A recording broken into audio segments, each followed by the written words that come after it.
Оқиғалар арнасына қош келдіңіздер. Ең алдымен каналға тіркеліп, әңгімені соңына дейін тыңдауларыңызды өтінемін. Бір ай бұрын 41 жасар Айдар өзінің өмірінің бірден соншалықты күрт өзгеретінін күтпеген еді. Бірақ соңғы 3 аптада ол қызығушылықпен өмір сүрді, және ол қызығушылық күн сайын арта түсті. Барлығы жарқын әрі қызықты бола түсті. Оның өзін-өзі бағалауы тез өсті, және ол өзіне көбірек таңғалды. Себебі оның жүрегі үшін күресте екі әдемі әйел айқасқа түсті. 40 жасар әйелі Малика, ол осыған дейін онымен бақытты болған, және 22 жасар Жанар, ол дауыл сияқты, оның тұрақты, өлшемді өміріне кіріп, бәрін көрді. Уже 20 жыл Айдар ақылды әрі әдемі Маликамен бақытты некеде болды. Олар медицина институтының 2-ші курсында тұрмыс құрды. Университетті бітіргеннен кейін бірінен соң бірі 3 балалары дүниеге келді. Қазір үлкен қызы Алинаға 17 жас, ортаншы ұлы Вадикке 12 жас, ал кіші Илюшкаға жазда 7 жас толады.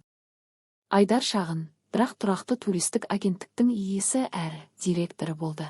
Ол Балтық және 2 еуропалық елдермен тығыз жұмыс істеді.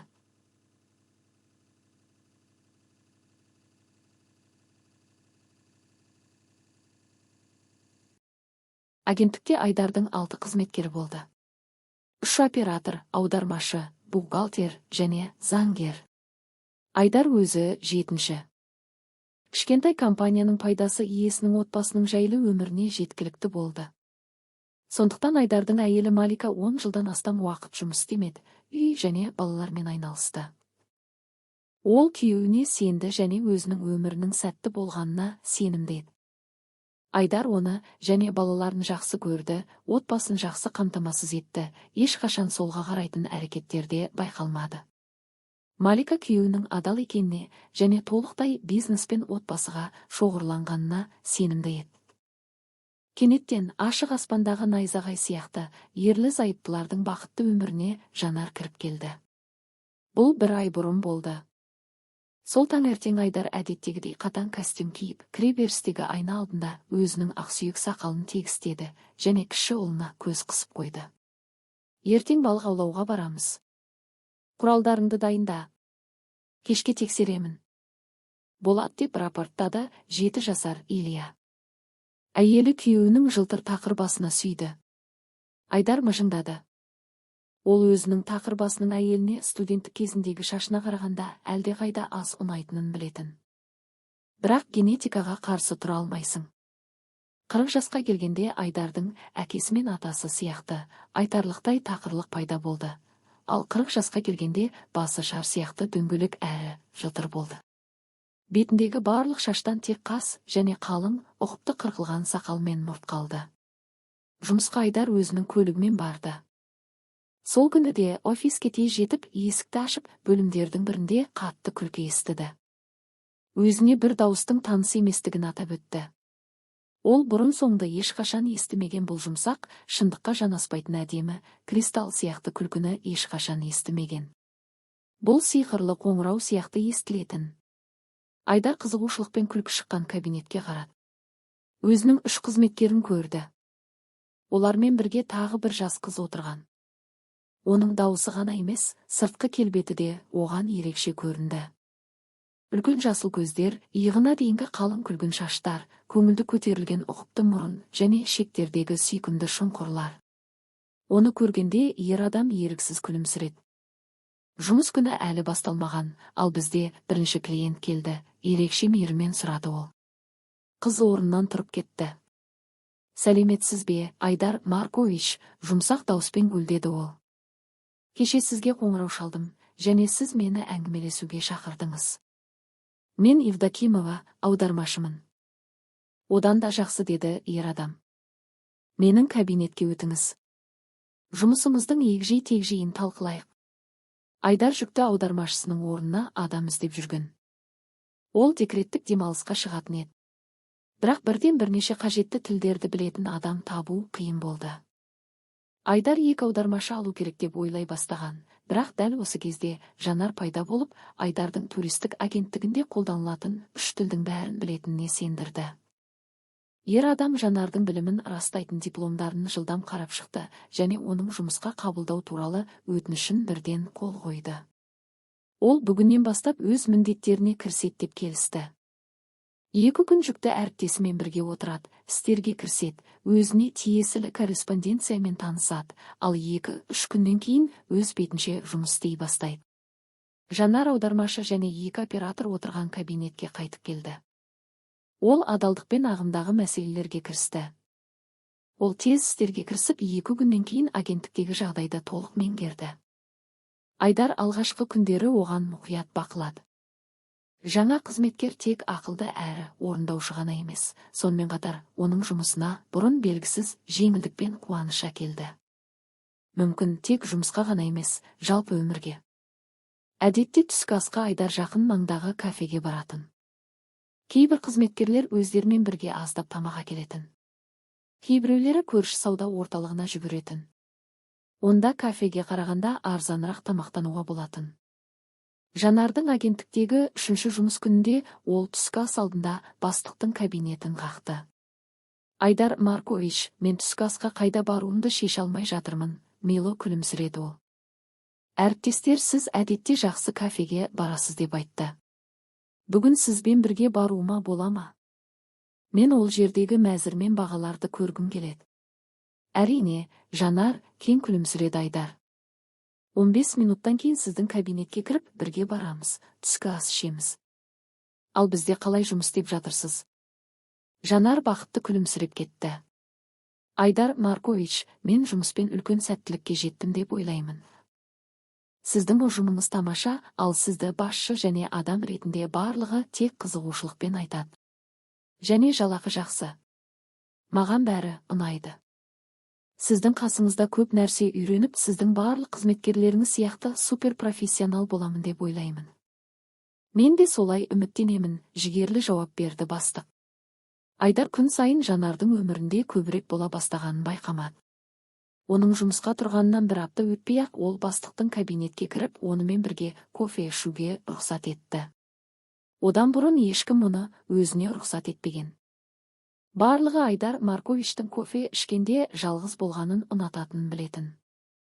Әдетте осы уақытта ол бірдеңе туралы ойланады, немесе компьютердің алдында отырып істерге шомады. Бірақ Жанар үшін компьютерде бизнес туралы маңызды ойлар да алыс бұрышқа ысырылды. Ол кабинетін қаққан бойда ер адам өзіне және жас аудармашыға кофе қайнатуға кірісті. Айдар Марковичтің мінез құлқының алғашқы өзгерістерін туристік агенттіктің бухгалтері Лидия Ивановна байқады. Бұл 53 жастағы ересек ақылды әйел еді. Ол өзінің бастығының әйелін жақсы білетін, бастықтың 3 баласы өсіп келе жатқан мықты, достық отбасы бар екенін білді. Дәл бухгалтер аудармашының әкесі болатын бастыққа романтикалық қызығушылығын алғашқы байқады. Бірақ оны тек осы қызығушылық қана емес, Айдар Марковичтің жаңа келгенге өте мейірімді қарайтыны және оны барлығынан ерекшелейтіндігі қана емес. Әйелге Айдар жас сұлуға романтикалық белгілерге жауап беруге дайын сияқты көрінді. Мүмкіндік алғанда, Жанар компьютердің алдында отырғанда, Лидия Ивановна оған кіріп, есікті тығыз жапты. Жанар бухгалтер аудармашыға қатаң көзқараспен қарады. Саған айтқым келеді, біздің ұжым сенің мінез құлқыңа наразы. Сен Айдар Марковичке көз салдың ба? Оның кабинетінен шықпайсың. Оның әйелі және 3 баласы бар екенін білесің бе? Саған жас жігіттер жетпей ме? Лидия Ивановна өзінің әділ ашуының астында жеңілтек қыз ұялып, ақталып іздеп сенген.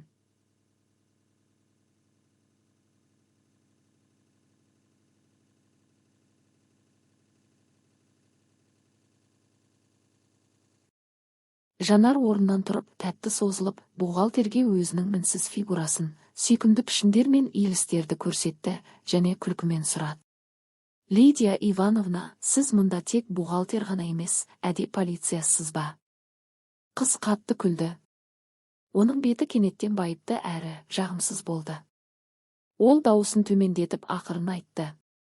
Егер тағы да осындай бірдеңе айтсаңыз, осы жерден ұшып кетесіз. Мен ересек адаммын, және жеке өмірім бар, ал Айдардың әйелі бар екені мені мүлдем мазаламайды. Қазір некелердің жартысы ажырасады, сондықтан бұл ештеңе емес. Қалайша сен, Лидия Ивановна ашуынан тұншықты. Айдар Марковичтің тамаша әйелі бар, интеллигентті, білімді, әдемі, сен ешқашан оның сияқты бола алмайсың. Айдар Маркович мұны түсінген бойда сені ұмытады. Бірақ әйеліне және балаларына нервтерін жұқартады. Бекер әуре боласың, күлді Жанар. Егер мен алдыма мақсат қойсам, оған міндетті түрде жетемін.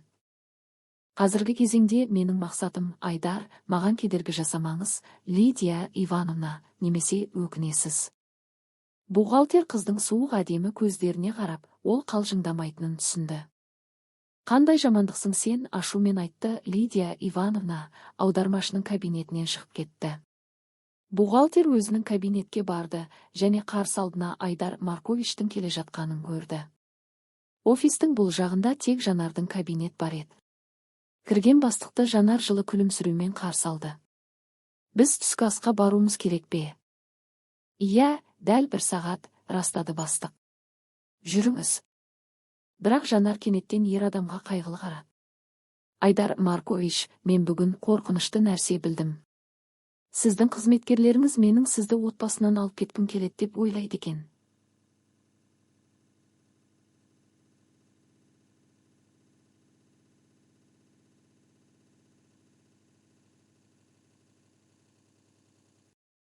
Жанар жылап жіберердей болды. Көзіне жас келді. Ашудан қыздың қолдары аздап дірілдеп тұрды. Ол өзін әрең ұстап жалғастырды. Сіз тамаша, керемет адамсыз, бастыққа қызу қарап айтты Жанар. Егер менің өмірімде сіз сияқты ер адам болса, мен бақытты болар едім.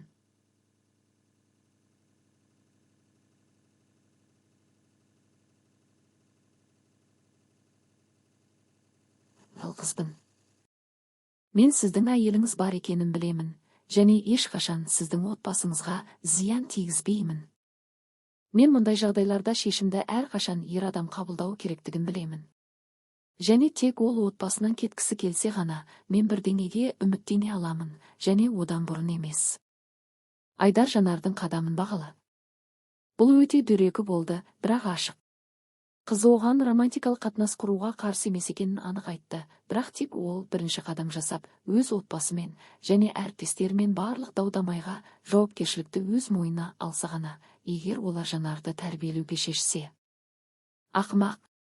Айдар үстелдің басында отырған қызға жақындады. Баланы сияқты жұмсақ басынан сипат. Өсекке назар аударма. Ал біз түскі асқа барамыз ба? Жанар ер адамның онымен жақындасуға деген ашық тілегін түсінбегендей болып көрінгенін түсінді. Ол өзінің жасай алатын ең аңғал күлімсіреумен күлімсіреді. Сөмкесін алды және олар бастықпен бірге кафеге аттанды. Түскі ас үстелінде қыз Айдарға тағы да отбасының құндылығын түсінетінін және ешқашан біреудің отбасылық бақытын бұзбайтынын сендірді.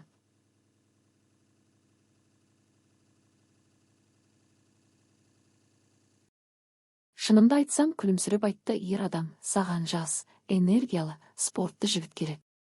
Менде сондайлар бар. Егер қаласаң, таныстыра аламын. Айдар Маркович томаған жанкүйерлер жетіспейді.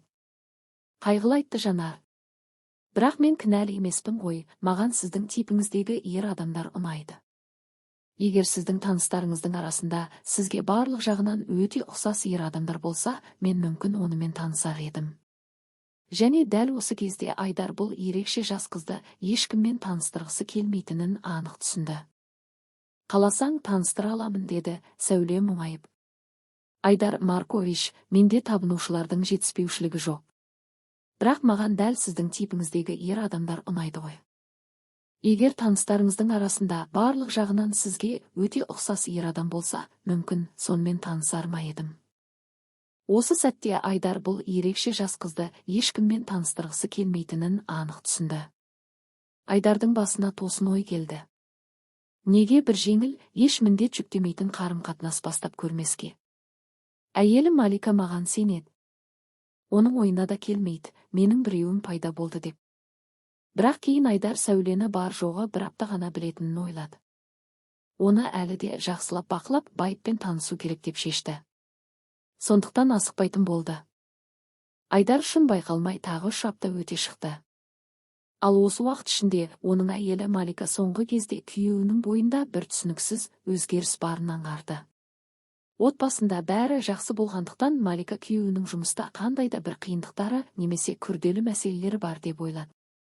Сірә, ол жақта бір маңызды нәрсе болып жатқан сияқты. Әдетте Айдар агенттіктегі барлық шаруасын әйеліне айтып отыратын, ал соңғы кездері жұмыс туралы мүлде тіс жармайтын болды. Бір күні қала әкімдігінде турфирмалар директорларының жиналысы өтетінін білген Малика, сол сәтті пайдаланып, күйеуі жоқ кезде оның кеңсесіне баруды ұйғарды. Ол күйеуінің барлық қызметкерлерін танитын, және егер фирмада бірдеңе болып жатса, міндетті түрде айтып беретіндерін білетін. Үлкен торт сатып алып, Малика күйеуінің туристік агенттігіне кірді де, бірден бас бухгалтер Жанардың кабинетіне беттеді. Олар бұрыннан таныс, бір-біріне өте жылы қарайтын. Кабинетінің есігінен Маликаны көрген Жанар абдырап қалды. Басшының әйелі жайдан жай келмегенін бірден түсінді. «Маликам», деп әйел қонақты құшақтай алды. «Келгенің қандай жақсы болды. Өзің керемет көрініп тұрсың. Ал мен бұл жаққа шаруамен келіп едім», деп Малика сол сәтте ойдан шығара салды. Айдардың бүгін жарты күнін әкімдікте өткізетінін білемін. Сол үшін сәлем беріп кетейін дедім. Бірнеше айдан бері көріспедік қой. Қыздарды сағынып кеттім, шайды қай жерде ішеміз? Үлкен келіссөз бөлмесіне барсақ қайтеді? Жанар Маликаның жүзіне ұзақ қарап тұрып. «Шайға асықпа. Маған дұрысын айтшы», деді. Айдар бізде жаңа қызметкер Сәуле пайда болғанын айтқан еді. Малика ішкі түйсігінің алдамағанын түсінді. Күйеуінің соңғы кезде қатты өзгеріп, бұрын байқалмағандай тұйық бола бастауы тегін емес екені анық еді. «Мен солай деп ойлағанмын, мұнда бірдеңе болып жатыр», деп мойындады Малика. «Соңғы кезде күйеуімді танымай қалдым. Сондықтан бірінші сізге кірдім, Жанар. Сіз бәрін көріп біліп отырасыз ғой.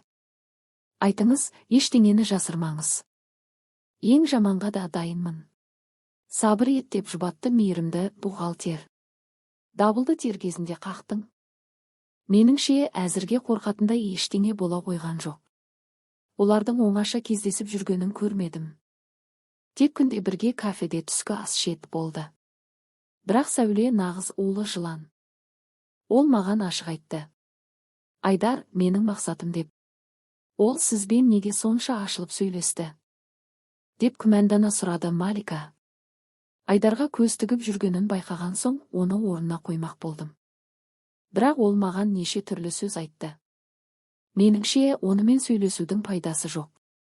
Айдардың өзі одан көңілі қалатындай ету керек. Маликаға дана, сыйлы Жанардың өз жағында екені ұнады. Ол күйеуінің басқа қызметкерлері де өзін қолдап, бәрі бірігіп Сәулеге қарсы тұрады деп сенді. Мұндай қысымға ол шыдамас деп ойлады. Осы ойлардан жігерленген Малика орнынан тұрды. «Жанар, сіз келіссөз бөлмесінде шайға дастархан жайып, тортты турай беріңіз. Ал мен Сәулемен сөйлесіп, қыздарды шайға шақырайын», деді. Бухгалтер жауап беріп үлгермей жатып, Малика кабинеттен шығып кетті. Ол операторлар отыратын бөлмеге кірді. «Сәлем, қыздарым». Ол әрқайсысын құшақтап көзқарастарындағы кернеуді байқады. «Жымиын тоқтатпай. Сендерге соғып кетейін», дедім. Жанар келіссөз бөлмесінде шай дайындап жатыр. 15 минуттан соң келіңдер, отырып әңгімелесеміз. Көріспегелі көп болды, қатты сағындым, деді де, қалғандарында шақыру үшін соңғы кабинетке беттеді. Ол жерде қазір дәл Айдарды отбасынан алып кеткісі келген әйел отырғанын білді. Малика есікті қақпай ашып қарсыласын қызыға қарады. «Міне, сен қандай екенсің, Сәуле», деп таңдана қасын көтерді Малика. «Мен сені ханшайымдай болады деп ойлап едім, ал алдымда кәдімгі сұлулау бет, үстіне силикон қосылған. Күйеуімнің талғамы осындай деп ешқашан ойламаппын. Мұны міндетті түрде оған айтамын». Маликаға өзін сабырлы, сенімді әйел ретінде көрсету оңай болған жоқ. Қарсыласы оған қатты әсер етті. Ол ерекше сұлу еді, тіпті ертегідегі су перісін еске салатын сирек сұлулық болатын. Айдардың бұл сұлулықтан және келесі сәтте Маликаның естіген даусынан басы айналғанына таң қалуға болмайтын. Сіз, сірә, Малика, Айдардың әйелі боларсыз, деп кекесімен сұрады қыз. Сіз өте әдемісіз. Айдардың 20 жыл бұрын сізге ғашық болғанын түсінемін. Бірақ мойындаңыз, қазір сол сұлулықтан тек естелік қана қалған. Бұл жаста әйелдер тез қартая бастайды. Малика тәрбиесіз қарсыласының қорлығын тыңдамақ болған жоқ. Ол қыз отырған үстелге жақындап еңкейе түсіп бәсең дауыспен: Айдарды өзіңе ғашық етемін деп үміттенбе. Ол ешқашан отбасын тастамайды деді. Сәуле креслода ширақ бұрылып, орнынан тұрып күліп жіберді. Ол маған әлде қашан, 1 айдан бері ғашық. Мұны алғашқы көргеннен ақ туған махаббат деуге болады. Ал сізбен ол тек мен оны асықтырмай жүргендіктен ғана бірге. Ең көбі 1 апта, сосын маған ұсыныс жасайды. Малика шыдай алмады.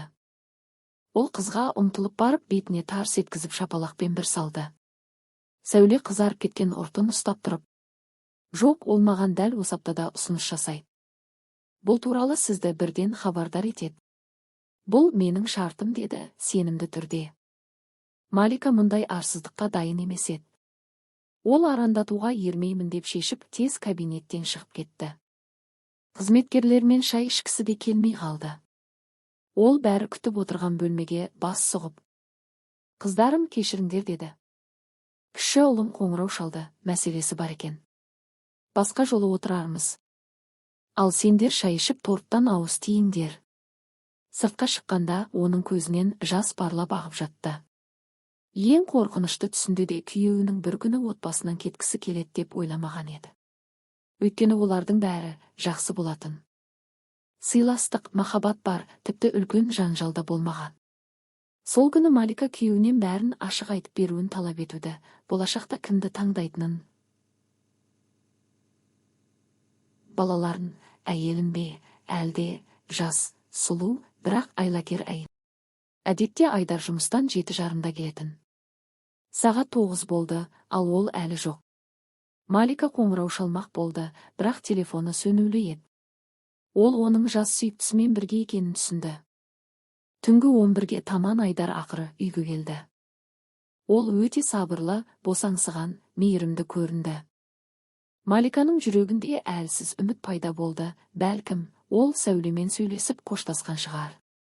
Бірақ күйеуі кінәлі жымиып: Малика, мен сенімен әрдайым жақсы болдым. Қамқорлығың, махаббатың, тамаша балаларымыз үшін саған ризамын. Бірақ мен басқа әйелді сүйіп қалдым. Бұл өмірде болады. Біз біріншіде, соңғыда емеспіз. Адамдар әрдайым қосылып кейін айырылысып жатады, деді. Айдар, қалайша? Деп шошыды Малика.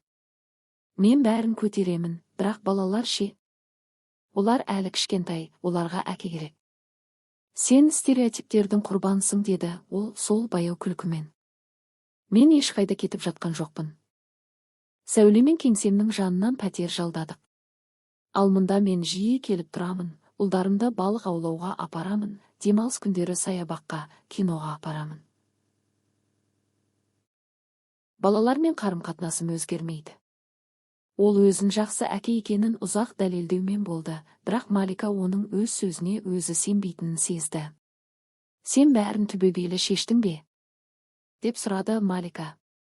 Әрине, деді Айдар менменсіз жауап беріп. Ол маған бәрін түсіндірді. Ертең таңертең заттарымды жинап, біз жалдаған пәтерге көшемін. Мүмкін тағы ойланарсың. Балалармен сөйлесерсің. Не тағы? Деп ашуланды Айдар.